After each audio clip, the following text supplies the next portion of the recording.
Welcome to This Explainer. Today, we're unpacking a painful, almost taboo reality. Earning a six-figure salary, it simply isn't the financial finish line it used to be. For decades, hitting that magical $100,000 mark, that was the ultimate symbol of making it. You figured you'd finally arrive at a place of zero financial stress, maybe take some really nice vacations, and just watch your savings account grow. But today, well, for a whole lot of people, hitting six figures feels more like you're just frantically treading water. You're living paycheck to paycheck, looking around and wondering, where is all that money actually going? So I have to ask you this slightly provocative question right out of the gate. Is a $100,000 salary the new middle class or the new poverty? Now wait, before you dismiss that as totally absurd, I want to validate some of the financial anxiety you might be feeling right now. If you're out there making good money, but you're still stressing over the cost of a random car repair or just the weekly grocery bill, you are absolutely not alone. And trust me, it's not a personal failure. We're going to look at the exact macro and micro forces that are quietly draining your income, and more importantly, what we can actually do about it. Okay, let's dive into this, because the reality is that the number on your paycheck just isn't the number you actually get to live on. When you start with $100,000 and then you deduct your taxes, you account for inflation, and you factor in today's absolutely soaring fixed costs for things like housing, healthcare, and insurance, that six-figure salary actually feels way closer to a $60,000 lifestyle from just a few years ago. Your purchasing power has been completely reshaped. Which brings us to Section 1, the math of missing money. Let's see exactly where all that cash goes before it even hits your bank account. If you're a single filer making $100,000, the math is painfully clear. Between your federal income tax, state tax, and FICA, Social Security and Medicare, you lose over $25,000 right off the bat. So your actual take-home pay, it's closer to $74,680. That is a massive 25% chunk of your earnings just gone before you can even buy a single cup of coffee or pay a single bill. And honestly, it gets even worse when we look at the invisible tax of inflation. Thanks to this steady erosion of purchasing power, a $100,000 salary in 2026 only buys what $87,000 bought back in 2020. Want to look back a little further? It only buys what $71,000 bought in 2010. You're not imagining things. Your money is literally doing less work than it used to, simply because the prices of the goods and services you rely on every day have just steadily marched upwards. And this brilliantly illustrates how geography completely changes the rules of the game. Look at San Jose, California. The upper bound of a middle-class income there stretches all the way to nearly $296,000. To even be considered middle-class in that city, you need to make at least $98,000. Meanwhile, look over at Cleveland, Ohio. There, the upper bound of the middle class is just $86,000. So where you live wildly swings the very definition of wealth. That leads us right into Section 2, systemic glitches and traps. We're shifting focus to the invisible macroeconomic rules of the game that are quietly working against salary earners. Have you ever heard of the Cantillon effect? Basically, it's the uneven distribution of newly printed central bank money. Here's how it fundamentally works. Central banks can essentially create money out of thin air to inject into the economy. The catch? The financial institutions and corporations closest to that money printer, they get it first. They invest it, which then inflates asset prices like real estate and stocks. But regular folks, we have to trade our labor for money. So by the time that newly printed money finally trickles down to your salary, prices across the entire economy have already gone up. Your purchasing power decreased, while the folks who got the money early just grew wealthier. This systemic glitch leads us to a fascinating and frankly very revealing metric called GAGI, or the Gini-adjusted GDP per capita index.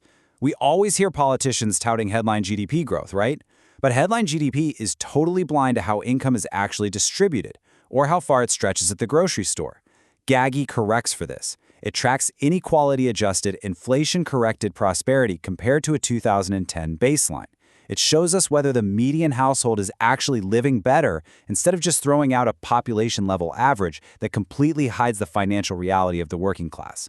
When we look closely at cumulative growth since 1999, the divergence is just stark. Notice this massive 14 percentage point gap between labor productivity and real wage growth in high-income economies.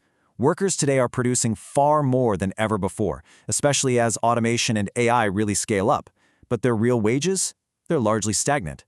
The system is fundamentally shifting wealth creation away from everyday workers and directly toward asset owners. Now, what's really interesting about this slide is how these systemic traps can literally punish you for earning more. Say you're a parent in the UK earning exactly £100,000, and boom, you get a £5,000 raise. You think you're getting ahead, right? But actually, you hit a brutal tax trap. Because of the gradual loss of personal tax allowances and the sudden elimination of government childcare benefits, that £5,000 pay bump could actually cost you over $10,000. There's no way around it. You are literally poor because your employer gave you a raise. It's a crazy income cliff. All right, let's pivot a bit for Section 3, the lifestyle creep squeeze. We're moving from systemic issues to personal psychology to see how high earners trap themselves. Crossing into six-figure territory literally changes your brain. You hit that massive milestone and suddenly you feel like you've officially made it. And this triggers what we call lifestyle creep. It's when you start upgrading your standard of living with every single pay bump. You swap out the generic groceries for premium brands. You start dining at much nicer restaurants. You take more expensive trips. The problem? Your expectations completely disconnect from financial reality. You feel like you deserve these instant upgrades because, hey, you worked hard to hit six figures. But these purchases quickly swallow up any real wealth gains you could be making. Let me put a real dollar amount on this habit. $134,660. That is the literal cost of mindless spending over time. Think about it. If you received a standard 3% annual pay raise over 20 years, and instead of inflating your lifestyle with nicer cars and pricier dinners, you just saved and invested that extra money at a standard 6% return, you would have an extra $134,000 sitting in your account right now. Small, mindless upgrades are literally costing you a fortune. So let's change the narrative from the problem to the solution. Section 4, the real 100K milestone. We need to shift our focus from the first $100,000 we earn to the first $100,000 we invest. The legendary investor Charlie Munger famously said, "The first 100K is a bitch, but you gotta do it." And he wasn't just talking about the grueling discipline and effort required to save that kind of money. He was talking about the mathematical leverage it provides. That first $100,000 you save and invest acts as a massive wealth acceleration point. Because of the magic of compound and interest, the first $100,000 actually mathematically outperforms the next $900,000 you save. It's the hardest, but absolutely the most crucial milestone of your financial life. So the crucial point is, sequence matters much more than the amount. If you invest $100,000 at an 8% return and just leave it for 20 years, it grows to about $466,000. But if you hit that milestone early and give it 40 years to compound, it explodes to $2.3 million.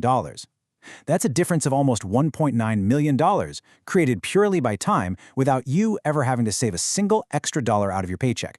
So how do we actually get there? Let's rapid fire some concrete action steps you need to build momentum and simplify your path to wealth. First, automate at least 20% of your after-tax income straight into savings before you even see it. Second, max out pre-tax accounts like your 401k, IRA, or HSA. This doesn't just build wealth, it lowers your taxable income right now. Third, stick to low-cost, diversified index funds. Keep it simple. And finally, consider geographic arbitrage. If you have remote work flexibility, moving to a lower-cost area can instantly recover tens of thousands of dollars in real purchasing power. Which brings us to our final provocative thought for this explainer. If $100,000 doesn't feel like it used to, what income level or net worth would actually make your life feel comfortable and secure for the long run? Think about it. Don't let lifestyle creep or inflation passively define your goals. Define them for yourself, build the right systems, and start focusing on what you keep, not just what you earn. Thanks so much for joining us today, and I highly encourage you to take a hard look at your own numbers and start building that real wealth.